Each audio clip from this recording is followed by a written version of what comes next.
Hello, welcome to my channel study and tech Adda. Please like, share, subscribe. ఈరోజు మనం వీడియోలో వాట్సాప్ని same number వాట్సాప్ని 2 మొబైల్స్లో ఎలా use చేయాలనేది తెలుసుకుందాం. ఇందులో వాట్సాప్ ఓపెన్ చేశానండి. చూడండి, సేమ్ వాట్సాప్ సెకండ్ మొబైల్లో కూడా ఎలా యూస్ చేయాలో నేను ఇప్పుడు చెప్తాను. సో ఇందులో వాట్సాప్ ఉందండి, కానీ సిమ్ అనేది ఉండకూడదండి. సిమ్ ఉంటే కనుక ఆటో రీడ్ అవుతుంది కాబట్టి ఓటీపీతో మనం ఓపెన్ చేయాలి కాబట్టి మనకు రాదండి. సో సిమ్ తీసేయాలి, కానీ సిమ్ తీయకుండా కూడా మనం యూజ్ చేయొచ్చు. ఓకేనా? సెట్టింగ్స్లోకి వెళ్ళి ఇక్కడ మనకి డ్యూయల్ సిమ్ ఆప్షన్ కనిపిస్తుంది కదా, క్లిక్ చేస్తే మనకు 2 సిమ్స్ ఉంటే 2 సిమ్స్ కనిపిస్తాయి. ఎనేబుల్ని డిసేబుల్ చేయాలి. సో ఫస్ట్ సిమ్ని డిసేబుల్ చేసేస్తున్నాను. అయిపోయింది. సో సెకండ్ సిమ్ని కూడా డిసేబుల్ చేసుకోవాలి. సో సిమ్ తీయాల్సిన అవసరం లేదు, డిసేబుల్ చేసుకుంటే సరిపోతుంది. సో డిసేబుల్ చేసామండి. సో ఇప్పుడు బ్యాక్ వచ్చేసేయండి. సో ఇక్కడ మనకు 3 డాట్స్ పైన కనిపిస్తున్నాయి కదా, ఇక్కడ లింక్ యాజ్ కంపానియన్ డివైస్ అని ఉంటుంది. అది ఓపెన్ చేస్తే మనకు స్కానర్ ఓపెన్ అవుతుంది. ఓకేనా? సో ఇది ప్రైమరీ ఫోన్ అండి, మనకి ఫస్ట్ ఫోను. ఇందులో వాట్సాప్ ఇందులోకి రావాలి. సో ఇక్కడ 3 డాట్స్ పైన క్లిక్ చేస్తే లింక్ డివైస్ అనే ఆప్షన్ వస్తుంది చూడండి, ఇక్కడ క్లిక్ చేయాలి. ఇప్పుడు లింక్ డివైస్ ఉంది కదా, అక్కడ క్లిక్ చేస్తే కెమెరా ఓపెన్ అవుతుంది మనకి. ఓకే, సో ఈ కెమెరాతో మనం ఇందులో స్కాన్ చేయాలి. స్కాన్ చేసాము, స్కాన్ అవుతుందండి.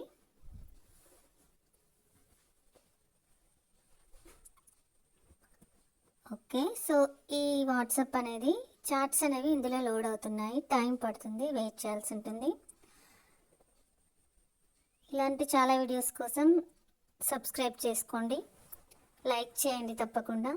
సో ఇప్పుడు ఇక్కడ లింక్ డివైస్ అనేది చూడండి, లింక్ చేసాము. అక్కడ ఒక డివైస్ కూడా కనిపిస్తుంది, డివైస్ స్టేటస్ Android 9 అని. సో చాట్స్ అనేవి లోడ్ అవ్వడానికి టైం పడుతుందండి. సో సేమ్ చార్ట్స్, ఇదే మొబైల్ నెంబరు ఇందులోకి వస్తుంది, కానీ ఇందులో పిన్ చేసినవి మాత్రం వేరే వేరే ప్లేస్లోకి వెళ్తాయి. ఎందుకంటే ఈ మొబైల్లో పిన్ చేసాం కదా, ఇందులో పిన్ అనేది రాదనమాట. ఓకే ఓకే, ఇనిషియలైజేషన్ అవుతుందండి, దీనికి కూడా టైం పడుతుంది, వెయిట్ చేయండి. Please wait a moment.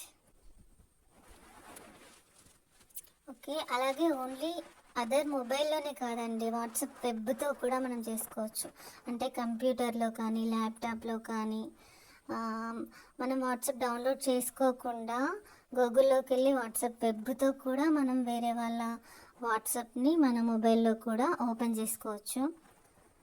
అయితే వాళ్ళకి మాత్రం ఓన్లీ లింక్ డివైస్ అనే ఆప్షన్ ఉంది కదా, దానిపైన క్లిక్ చేస్తే మాత్రమే వాళ్ళ వాట్సాప్ వేరే వాళ్ళ దాంట్లో ఉంది అనే విషయం తెలుస్తుంది. ఒకవేళ వాళ్ళ లింక్ డివైస్ చెక్ చేసుకోకపోతే కనుక వాళ్ళ వాట్సాప్ అనేది వేరే వాళ్ళ మొబైల్లో ఉందని తెలియదు. ఓకే అండి, వచ్చేసింది చూడండి. సేమ్ ఉంటాయండి, పిన్ చేసినవి మాత్రం ఉండవు. చూడండి, same numbers, same WhatsApp.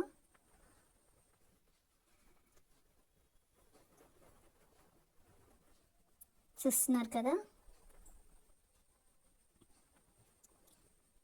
Yes అండి, సేమ్ టు సేమ్ అండి. అయితే ఇప్పుడు ఎవరైతే ప్రైమరీ నెంబర్ ఎవరైతే ఉందో వీళ్ళు లింక్ డివైస్ చెక్ చేసుకొని వేరే నెంబర్కి లింక్ అయి ఉంది కదా, అంటే వేరే ఫోన్లో ఉంది కదా, లాగౌట్ చేసేయచ్చు. అండ్ ఈ నెంబర్లో ఇప్పుడు ఎనేబుల్ చేసాం కదా, సిమ్స్ అనేవి డిసేబుల్ చేసాం కదా, వాటిని మళ్ళీ ఎనేబుల్ చేసుకోండి. ఓకేనా? 2 కూడా ఎనేబుల్ చేసుకోండి. సో ఇది కూడా ఎనేబుల్ చేయండి. ఎనేబుల్ చేసినా కూడా వాట్సాప్ అనేది మాత్రం పోదండి, అలాగే ఉంటుంది. ఒకవేళ మీరు వాట్సాప్ అయినా డిలీట్ చేయాలి, లేదు అంటే ప్రైమరీ ఫోన్ ఏదైతే ఉందో ఆ ప్రైమరీ ఫోన్ వాళ్ళు అయినా డీయాక్టివేట్ చేయాలి. చూసారా? ఇప్పుడు ఈ నెంబర్లో బంగారం అని ఉంది కదా, హాయ్ అని టైప్ చేస్తున్నాను. ఇందులోంచి కూడా వెళ్తుంది చూడండి, హాయ్ అని. ఇక్కడ టైప్ కూడా చేయలేదు, సేమ్ అన్నమాట. చూసారా?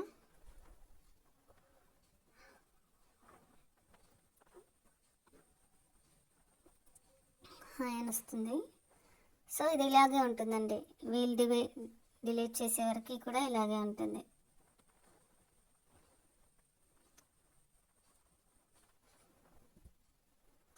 ఇంకా డివైజెస్కి వెళ్ళి ఆండ్రాయిడ్ 9 అని ఉంది కదా, ఇప్పుడు దానిపైన క్లిక్ చేసి రిమూవ్ డివైస్ అని క్లిక్ చేయాలి. ఓకేనా, లాగౌట్ చేస్తే అప్పుడు ఈ మొబైల్ నుంచి వెళ్ళిపోతుందండి. చూసారా, వెళ్ళిపోయింది. వాట్సాప్ ఓపెన్ చేయండి, ఓపెన్ అవ్వదు. So you have been logged out అని వస్తుంది. ఓకే అండి, థ్యాంక్ యూ అండి. మరిన్ని వీడియోస్ కోసం సబ్స్క్రైబ్ చేసుకోండి.